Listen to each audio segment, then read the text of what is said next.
कर्नाटक के शिवमोगा जिले में देश के सबसे दूसरे लंबे केबल स्टे ब्रिज सिगंदूर का पुल का उद्घाटन केंद्रीय मंत्री नितिन गडकरी ने किया। यह पुल न केवल एक इंजीनियरिंग का चमत्कार है बल्कि कावेरी नदी के पार आवागमन को भी काफी आसान बनाएगा। हालांकि इस उद्घाटन कार्यक्रम पर सियासी बवाल भी देखने को मिला।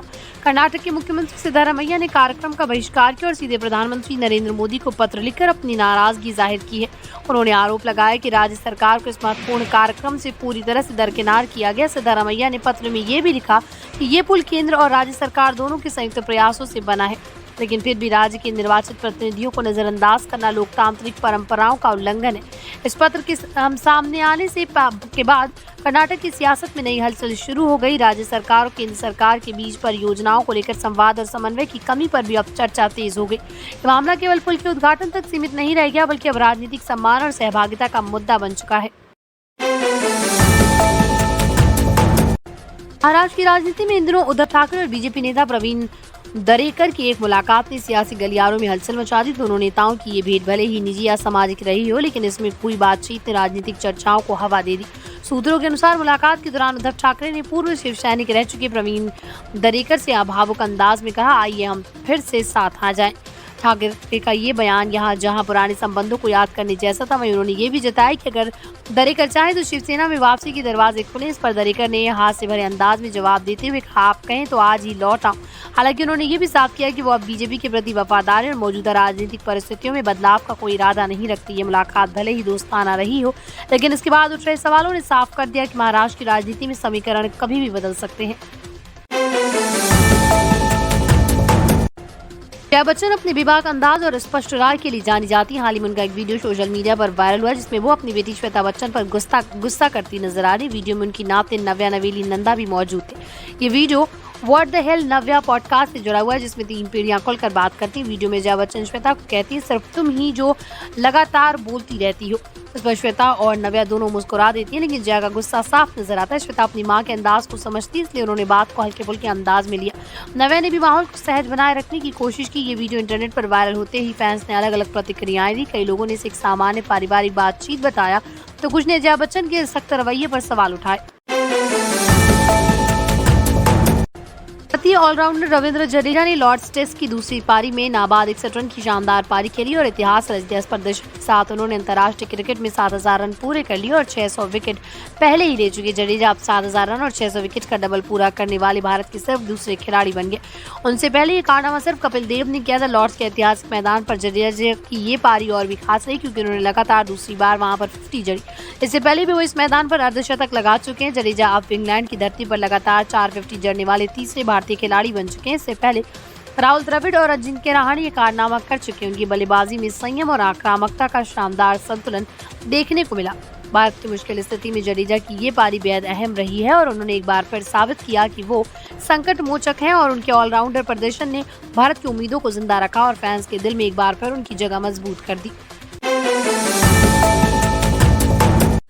कांग्रेस नेता राहुल गांधी मंगलवार को लखनऊ पहुंचेंगे, जहां वो एक मानहानि के मामले में अदालत के सामने पेश होंगे। मामला भारत जोड़ो यात्रा के दौरान उनके द्वारा दिए गए कथित आपत्तिजनक बयान से जुड़ा है। इस बयान को लेकर सुरेश लोधी नामक व्यक्ति ने राहुल गांधी के खिलाफ मानहानि का केस दर्ज कराया था। कोर्ट में पेशी के बाद राहुल गांधी 2 विशेष मुलाकातों पर कर सकते हैं। पहली मुलाकात वो सुरेश लोधी के परिवार से कर सकते हैं और दूसरी अंतरिक्ष यात्री शुभांशु शुक्ला के परिवार से। शुभांशु शुक्ला ने हाल ही में अंतरिक्ष विज्ञान में भारत का नाम रोशन किया। राहुल गांधी की इस यात्रा को लेकर लखनऊ पुलिस ने सुरक्षा के कड़े इंतजाम किए। अदालत परिसर और संभावित मुलाकात स्थलों पर भारी पुलिस बल तैनात किया गया। राहुल गांधी की इस यात्रा को न केवल कानूनी प्रक्रिया के लिहाज से बल्कि राजनीतिक दृष्टिकोण से भी अहम माना जा रहा है क्योंकि वो लगातार देश भर में जनसंपर्क और संवाद की रणनीति पर काम कर रहे हैं। हरियाणा के प्रशासनिक ढांचे में बड़ा बदलाव देखने को मिला। राज्य सरकार और यूपीएससी की विभागीय पदोन्नति समिति की बैठक में 2002, 2003 और 2004 बैच के कुल 18 HCS अधिकारियों को आईएएस में पदोन्नत करने की मंजूरी दी गई है। इस अहम बैठक में हरियाणा के मुख्य सचिव भी शामिल रहे। हालांकि इनमें से 9 अधिकारियों को कोर्ट केस और लंबित चार्जशीट के चलते फिलहाल प्रोविजनल तौर पर आईएएस की मंजूरी दी गई, यानी उनकी पदोन्नति कोर्ट के अंतिम फैसले के अधीन रहेगी। ये फैसला लंबे समय से लंबित पदोन्नति प्रक्रिया को आगे बढ़ाने की दिशा में अहम माना जा रहा है। कई वर्षों से ये बैच अपने अधिकार और योग्यता के अनुसार आईएएस बनने की प्रतीक्षा कर रहा था। इस प्रोन्नति से प्रशासनिक स्तर पर अनुभव और स्थायित्व बढ़ेगा। हालांकि जिन अधिकारियों के केस कोर्ट में लंबित है उनकी स्थिति पर अंतिम निर्णय कानूनी प्रक्रिया के बाद ही लिया जाएगा। ये कदम राज्य प्रशासनिक सेवा से अखिल भारतीय सेवा में जाने वाले अधिकारियों के लिए एक बड़ी राहत और उपलब्धि के तौर पर देखा जा रहा है। हरियाणा कांग्रेस में जिलाध्यक्षों की नियुक्ति को लेकर काफी समय से खींचतान चल रही। पार्टी नेतृत्व द्वारा तय समय सीमा 15 जुलाई भी गुजर चुकी है, लेकिन जिलाध्यक्षों की सूची अब तक जारी नहीं हो सकी है। कांग्रेस के केंद्रीय नेतृत्व द्वारा नियुक्त पर्यवेक्षकों ने अपनी पैनल तो सौंप दी, लेकिन अंतिम नामों पर सहमति बन नहीं पा रही है। सूत्रों के अनुसार राहुल गांधी ने स्पष्ट निर्देश दिए थे कि 15 जुलाई तक सूची जारी कर दी जाए, लेकिन प्रदेश नेतृत्व जाति समीकरणों को ध्यान में रखते हुए अब तक मंथन में जुटा है। पार्टी एक और प्रदेश अध्यक्ष की भूमिका को मजबूत करने पर विचार करी, वहीं दूसरी ओर विधायक दल के नेता को लेकर भी कुछ नामों पर विचार किया जा रहा है। ऐसे में पूरी प्रक्रिया और अधिक उलझ गई है। पार्टी सूत्रों का मानना है कि सूची में सभी वर्गों को प्रतिनिधित्व देने का प्रयास हो रहा है, जिससे संगठनात्मक संतुलन बना रहे।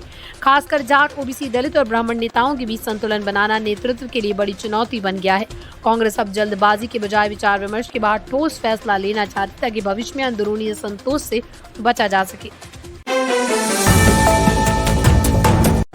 गुरुग्राम में सोमवार को बॉलीवुड और हरियाणवी सिंगर राहुल फाजिलपुरिया पर अज्ञात हमलावरों ने ताबड़तोड़ फायरिंग कर दी। यह हमला उस वक्त हुआ जब राहुल किसी निजी काम से गुरुग्राम स्थित एक लोकेशन पर पहुंचे थे।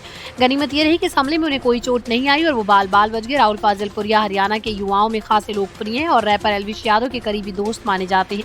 फायरिंग की घटना के बाद मौके पर हड़कंप मच गया। पुलिस को सूचना मिलते ही टीम ने घटनास्थल को घेर लिया और जाँच शुरू कर दी। हमलावरों की पहचान फिलहाल नहीं हो सकी, लेकिन पुलिस सीसीटीवी फुटेज और आसपास के गवाहों के बयान के आधार पर हमलावरों की तलाश में जुटी है। पुलिस अधिकारियों का कहना है कि ये मामला गंभीर है और जल्दी आरोपी गिरफ्त में होंगे। वहीं राहुल फाजिलपुरिया ने भी घटना को लेकर अब तक कोई सार्वजनिक बयान नहीं दिया। यह हमला सुरक्षा व्यवस्था पर भी सवाल खड़ा करता है और लोकल प्रशासन को सिंगर की सुरक्षा को लेकर जरूरी कदम उठाने की आवश्यकता है। इंडस्ट्री में जब भी उम्र को मात देने वाली अदाकाराओं की बात होती है तो श्वेता तिवारी का नाम जरूर आता है, लेकिन अब दर्शकों का ध्यान एक और नाम की ओर गया। वो है क्योंकि सास भी कभी बहू थी में बा का किरदार निभाने वाली सुधा शिवपुरी की बेटी ऋतु शिवपुरी। ऋतु न सिर्फ फिल्मों और टीवी की दुनिया में एक्टिव रही हैं, बल्कि अब सोशल मीडिया पर भी अपने ग्लैमरस लुक से खूब सुर्खियां बटोर रही। ऋतु शिवपुरी 1990 के दशक में फिल्मों में नजर आ चुकी। उनकी पहली फिल्म आंखें सुपरहिट रही, जिसमें उन्होंने गोविंदा के साथ रोमांस किया। हालांकि बाद में उन्होंने कुछ समय इंडस्ट्री में दूरी बनाई, लेकिन अब 50 साल की उम्र में भी उनका अंदाज और फिटनेस देखकर लोग हैरान रह जाते। ऋतु अक्सर इंस्टाग्राम पर अपनी शानदार तस्वीरें शेयर करती रहती, जिनमें उनका बोल्ड और आत्मविश्वास से भरा अवतार साफ झलकता है। उनकी उम्र भले ही 50 हो चुकी हो, लेकिन उनका अंदाज किसी यंग स्टार से कम नहीं। लगातार फैंस उन्हें आज भी खूबसूरत और स्टाइलिश मानते हैं। भारत और इंग्लैंड के बीच चल रही 5 टेस्ट मैचों की सीरीज में इंग्लैंड को तीसरे टेस्ट की जीत के बाद बड़ा झटका लगा। लॉर्ड टेस्ट में जीत में अहम भूमिका निभाने वाला एक प्रमुख इंग्लिश खिलाड़ी पूरी सीरीज से बाहर हो गया। इंग्लैंड ने लॉर्ड टेस्ट में भारत को 22 रनों से हराकर सीरीज में 2-1 की बढ़त बना ली, लेकिन इस जीत के तुरंत बाद इंग्लिश कैंप को ये बुरी खबर मिली।